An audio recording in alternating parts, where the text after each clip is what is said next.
தேவன் ஒரு நல்ல காரியத்தை வாயினால் கூறினார் என்றால் அந்த வார்த்தைகள் தரையில் விழுவது கிடையாது. அவர் கூறுகிற ஒவ்வொரு நல்ல காரியமும் அப்படியே நிறைவேறுகிறதா இருக்கிறது.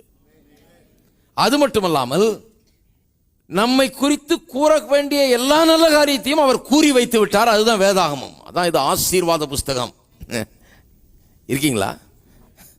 அதனால தான் சொல்லியிருக்குது இந்த புஸ்தகம். எந்த புஸ்தகம்?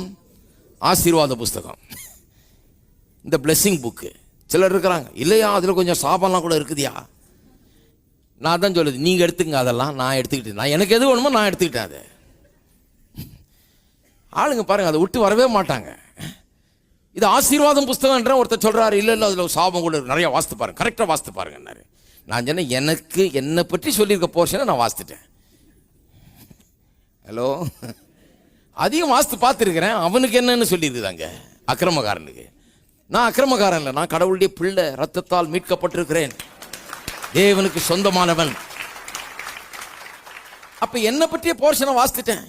இல்லையா சாபமும் இருக்குது, ரெண்டையும் பேலன்ஸ் பண்ணி கொண்டு போனியான். ரெண்டு தராசுல பேலன்ஸ் பண்ணி கொடுக்க போறாரு கர்த்தர் உங்களுக்கு. இந்த பக்கம் கொஞ்சம் சாபமும் இந்த பக்கம் கொஞ்சம் ஆசீர்வாதம், ரெண்டும் சமமா எடுத்துக்கப்போ. இவ்வளவு ஆசீர்வாதம், ஆசீர்வாதத்தை பெற்றவர்கள் நாம் கர்த்தரிடத்திலிருந்து கஷ்டத்தையும் பெற வேண்டாமா அப்படின்றாங்க. பெற வேண்டாங்க. ஹலோ, இருக்கீங்களா? அவர் சொல்றாரு, ஆசீர்வாதம் நமக்கு சொந்தம். எல்லாம் சொல்லுங்க, ஆசீர்வாதம் எனக்கு சொந்தம். அப்ப ஆசீர்வாதம்னா என்ன? யாரோ ஒன்றை குறித்து அல்லது எதையோ ஒன்றை குறித்து நல்லவைகளை நன்மைகளை கூறுவது.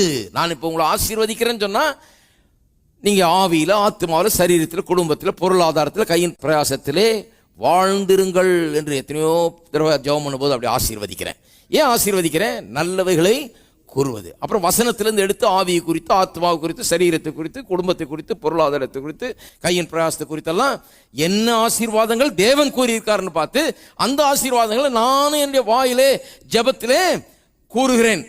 அப்ப நான் வாசிக்கிற வேத வசனம் ஆசீர்வாதத்தின் வசனம். அந்த வசனத்துல யார் அதை சொல்லி இருக்கிறது? கர்த்தர் இந்த ஆசீர்வாதங்களை என்னை குறித்து பேசிவிட்டார்.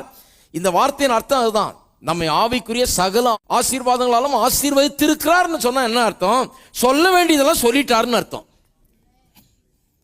உங்களுடைய ஆவிக்குரிய நல்வாழ்வுக்காக என்னெல்லாம் சொல்லணுமோ, நீங்க எப்படியெல்லாம் இருக்கணும்னு சொல்லணுமோ அதெல்லாம் சொல்லிட்டாரு. உங்களுடைய மனதளவில் நீங்கள் எப்படி நல்லா வாழ வேண்டும் என்பதற்கு என்னவெல்லாம் சொல்லணுமோ அதை சொல்லி முடித்து விட்டார். உங்களுடைய சரீர நல்வாழ்வுக்கு, உங்கள் சுகத்துக்கு, உங்கள் ஆரோக்கியத்திற்கு, வாழ்விற்கு என்னவெல்லாம் சொல்லணுமோ, கடவுள் வாயை திறந்து என்னெல்லாம் சொல்லணுமோ அதெல்லாம் சொல்லி முடித்து விட்டார். அதான் அர்த்தம். அது ஆவிக்குரிய சகல ஆசீர்வாதங்களும் நம்ம ஆசீர்வதித்திருக்கிறார்னா இனிமே ஒன்னும் கர்த்தர் வாயை திறந்து உங்களை ஆசீர்வதிக்க வேண்டிய